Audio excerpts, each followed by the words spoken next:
Kyaddaaki omulamuzi wa kkooti ya Buganda Road Winnie Nankyajja Tiko akkiriza omulwanyizi w'eddembe ly'obuntu akulira ekitongole kya Center for Constitutional Governance Dr. Sarah Birete okwoza ng'ava waka. Criminal case number 187 of 2025.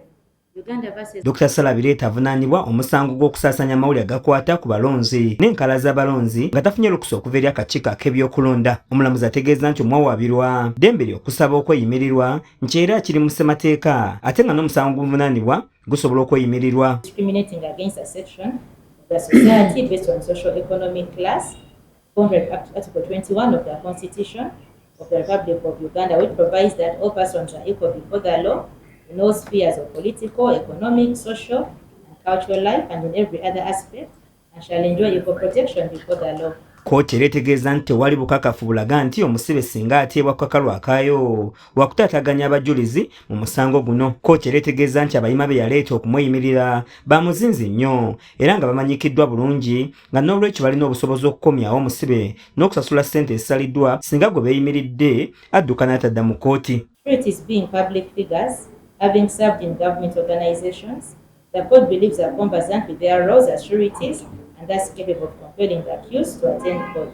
The sureties presented demonstrated that they have known the applicant for a long time and they have the capacity to ensure the applicant's compliance. Kkooti yetegereza ebbaluwa y'omusawo kakasa nti omwawaabirwa mulwadde wa puleesa nga yeetaaga okufuna obujjanjabi ate nga alina n'abaana bato ab'okulabirira. Ku zino ensonga kkooti kwesinze nekkiriza Dr. Sarah Birete okwoza ng'ava waka wabula n'emuteerawo obukwakulizo okuli okusasula akadde k'ensimbi kamu nga zaabuliwo so nga bamweyimiridde basalidde obukadde 10 esali zaabuliwo ng'omulamuzi era amulagidde okuleka paasipoota ye mu kkooti n'amutegeeza nti ateekeddwa kufuluma ggwanga nga kkooti temanyi.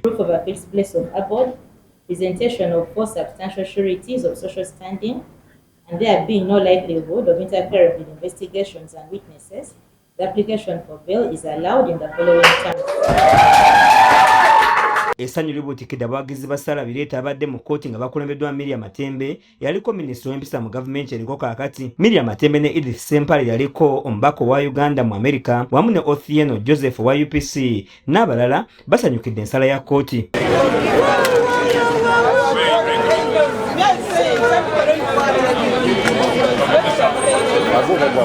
Munnamateeka w'omusibe Conley Mugabi yemulugunyiza ku bukwakulizo obuteereddwa ku muntu waabwe newankubadde nga asanyukidde ensala ya kkooti. Decision ebadde nnungi naye principle nkadde nti justice delayed is justice denied. Bw'obanga omanyi nti oli wakutasaala lwaki asooka kumalayo ennaku 28 n'omulamuzi akiteeka mu decision ye bulungi nti okurimandinga omuntu nga tonaba kumuwozesa ye yandibadde exception, but the rule should be abantu babawe bail kuba bakyali innocent. So lwaki osooka kuteekayo omuntu ennaku 28 olyoka omute tukyakyanke nti bamutadde. Omuvunaana wakuddamu okulabikako eri kkooti ng'ennaku z'omwezi 27 omwezi ogwokubiri omwaka guno. Zawedde Hindu yakusakidde eggulire lino ku lwa KSTV Agale.